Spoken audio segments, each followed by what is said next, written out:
স্বাগতম আমার চ্যানেলে আপনাদের সবাইকে। শুরুতেই সবাইকে বলে রাখি, প্লিজ আমার ভিডিওগুলো ভালো লাগলে প্লিজ আপনারা সবাই সাবস্ক্রাইব করবেন। আজকে আমি মুগ ডালের মুড়িঘণ্ট বানাবো।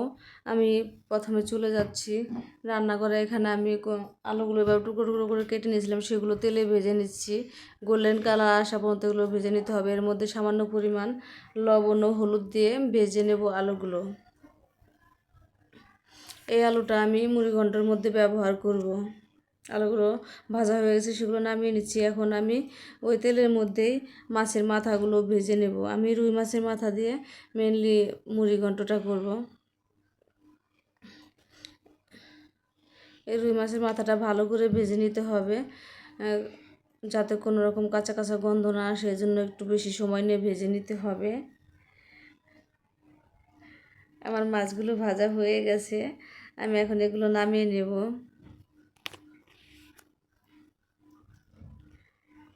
এখন আমি ওই তেলের মধ্যে ফোড়ন দিয়ে দিব। আমি এখানে দিয়ে দিচ্ছি জিরা, তেজপাতা, শুকনা মরিচ।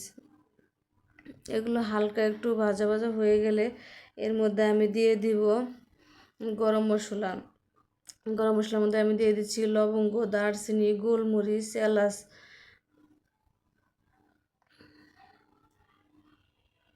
তারপরে এর মধ্যে আমি দিয়ে দেব পেঁয়াজ কুচি।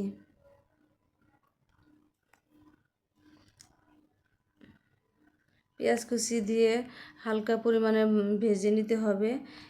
এই ফোড়নের মধ্যে আমি কাঁচামরিচ দিয়ে দেবো। কাঁচামরিচটা আসলে তেলের মধ্যে দিলে সুন্দর একটা ফ্লেভার ছড়ায়, এই জন্য আমি এই তেলের মধ্যে দিয়ে দিচ্ছি। এটা একটু ভাজা ভাজা হয়ে গেলে এখন আমি এর মধ্যে দিয়ে দেব আদা রসুন বাটা, পরিমাণ মতো লবণ।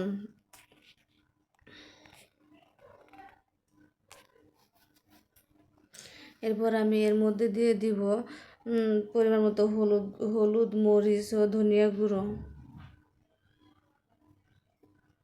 এগুলো দিয়ে একটু ভাজা ভাজা করে নেব। তারপর সামান্য পরিমাণ জল দিয়ে মশলাটা কষিয়ে নেব। এই মশলাটা একটু সময় নিয়ে কষাতে হবে, যাতে মশলা থেকে কোনো রকম কাঁচা একটা মশলার গন্ধ সেটা না আসে। মশলা থেকে যখন তেল ছেড়ে দেবে ঠিক তখনই বোঝা যাবে যে মশলাটা কষানো হয়ে গেছে। আমার মশলার থেকে তেল ছেড়ে দিয়েছি অলরেডি। এখন আমি এর মধ্যে 1 কাপ পরিমাণ দুধ দিয়ে আর একটু কষিয়ে নিব। আসলে এই দুধটা এই মশলার মধ্যে দিয়ে দিলে মুড়িঘণ্টর যে অন্যরকম একটা টেস্ট আসে। দুধ দিয়ে আমি আর একটু কষিয়ে নিয়ে গেছি। আমার মশলা থেকে অলরেডি অনেক তেল ছেড়ে দিয়েছে। এখন আমি এর মধ্যে মুগ ডাল দেবো। আসলে এই মুগ ডালটা আমি শুকনা কড়াইতে ভেজে আমি আধা ঘন্টার জন্য ভিজিয়ে রেখেছিলাম, তারপর ধুয়ে এখন আমি এখানে দিয়ে দিলাম। এটা দিয়ে একটু মশলার সাথে মিশিয়ে নেব। একটু হালকা ভাজা ভাজা করে তারপরে এই ডালের মধ্যে আমি জল দিয়ে দিব। জল অনেক বেশি দেওয়া যাবে না, কারণ মুড়িঘণ্টটা মাখা মাখা হলে বেশি ভালো হয়। জলটা এরকম বলক এসে গেলে তারপর এর মধ্যে আমি সেই ভেজে রাখা রুই মাছের মাথাগুলো দিয়ে দিচ্ছি। রুই মাছের মাথা দেওয়ার পর আমি মিনিমাম 6-7 মিনিটের মতো ঢাকনা দিয়ে রাখবো। এর মাঝে মাঝে আমি চেক করে দেখব ঠিক আছে কি না। 6-7 মিনিট পর আমি ফিরে আসলাম।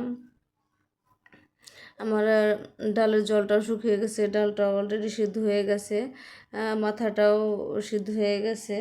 এখন আমি মাছের মাথাগুলো ভেঙে ভেঙে দেব। মাছের মাথাগুলো ভেঙে দিয়ে সবগুলো ভালো মতো মিশিয়ে দেব।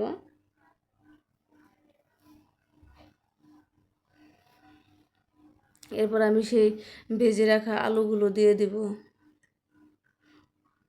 এখন আমি দিয়ে দিচ্ছি এখানে 1 চামচ জিরার গুঁড়া, 1/2 চামচ গরম মশলার গুঁড়ো। এগুলো দিয়ে ভালো মতো মিশিয়ে নেব। আমার মুগ ডালের মুড়িঘণ্ট অলরেডি রান্না করা হয়ে গেছে।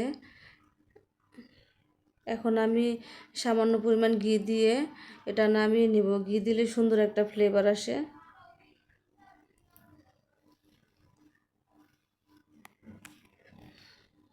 তৈরি হয়ে গেল আমার রুই মাছের মাথা দিয়ে মুগ ডালের মুড়িঘণ্ট। আমার এই ভিডিওটি ফলো করে আপনারা বানাবেন, দেখবেন ভালো লাগবে। আর ভিডিওটি ভালো লাগলে প্লিজ একটা সাবস্ক্রাইব করবেন। ধন্যবাদ।